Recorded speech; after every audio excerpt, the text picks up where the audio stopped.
2017 Fiat 500C manual. Cars like the Volkswagen Beetle and the Mini Cooper have shown that Qute can sell in the United States.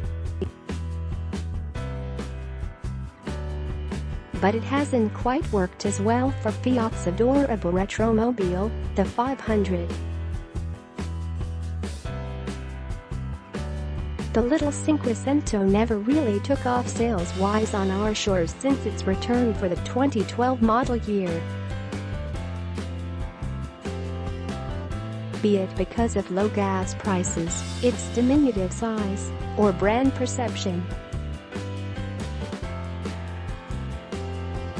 Highs. It's cheaper than before, and just as cute. Lows. Slow, small, not very sporty.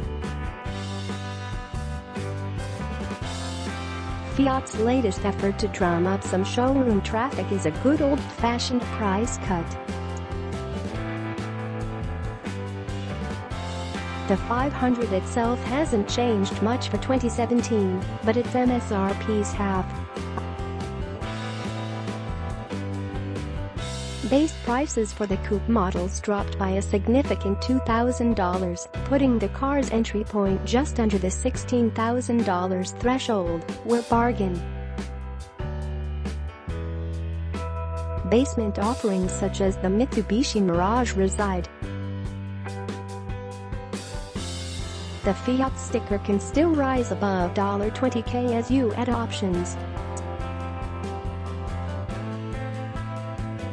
But in the case of our $20,365 500C convertible test car, getting the same amount of equipment in 2016 would have cost several $1,000s more. The Fiat doesn't look that cheap. On the contrary, it's quite fashionable and distinctive, its rounded and nicely detailed look having aged well. Fiat also offers all sorts of customization possibilities including fun colors and a variety of trim packages. Our test car wasn't quite so eye-catching with its subdued grey rhino paint. But it did feature a sport package with tasteful darkened headlight bezels, a body kit, body color fascias, and 16-inch wheels that look larger than their size suggests given the petite stature of this car. It's teeny tiny. While the original Fiat 500 was widely known as a paragon of space efficiency, there's no getting around the current car size when you try to stuff 4 adults inside. Measuring a scant 139.6 inches long, the Fiat is nearly 2 feet shorter than a Honda Fit. And that shows in the rear seats. There's little legroom and limited headroom back there, and the cushions are thinly padded.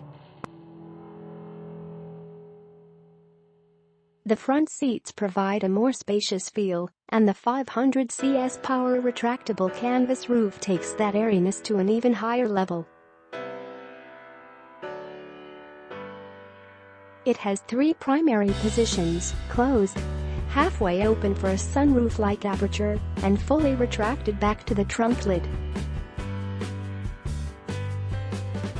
One benefit of a convertible top of this type is that it doesn't add much weight to the tiny Fiat, which tips the scales at just 24.79 pounds.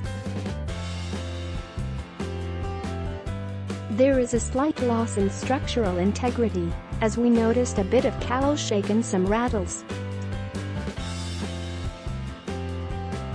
The 500C surely isn't a corner carver, with its tall seating position and narrow body imparting a tippy feel as you push toward its 0.82-gram limit of grip. You get what you don't pay for. Now that the little Fiat is cheaper, we're more willing to forgive the somewhat low-rent plastics used throughout the cabin. Spending more money allows you to spice things up by adorning the cabin with fancier upholstery options and bits of colored trim. But in all versions, the dashboard is simplistic in its design. A touchscreen mounted atop the center stack is flanked by volume and tuning knobs, while an array of buttons lower down operates the climate control system. There are a few oddities, such as the power window controls located on either side of the shifter, and the kitschy-looking digital gauge cluster. The car's touchscreen is a dumbed-down version of Fiat Chrysler's typically intuitive Uconnect system. Compared with many other FCA vehicles' 8.4-inch screen, this little car has a little 5.0-inch unit with smaller buttons and touch points that make it more difficult to operate the various functions including audio, navigation, and phone connectivity. Small also applies to what's in the engine compartment, a 1.4-liter inline-4 with just 101 horsepower and 97 pounds-foot of torque that has motivated the 500 since it first arrived on our shores. There is adequate pep to be had if you roll the gears of the standard 5-speed manual. The optional 6-speed automatic saps a considerable amount of energy from the diminutive engine. If you want to get from 0 to 60 miles per hour quicker than 9.8 seconds, your only option now is the snorty Fiat 500 Abarth, which straps a turbocharger to the 4. Pot to make a significantly more potent 160 horsepower. The in-between option, the 135 horsepower 500 turbo, has disappeared from the lineup. But with the Abarth's extroverted exhaust note being its cheap standout feature, we wonder why you'd bother spending more. A 500C Abarth starts at $22,485. For just a tad bit more excitement,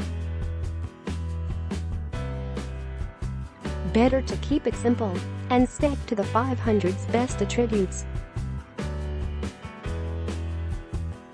its cheapness and its cheerfulness. Maybe the new lower price will help more Americans discover those virtues.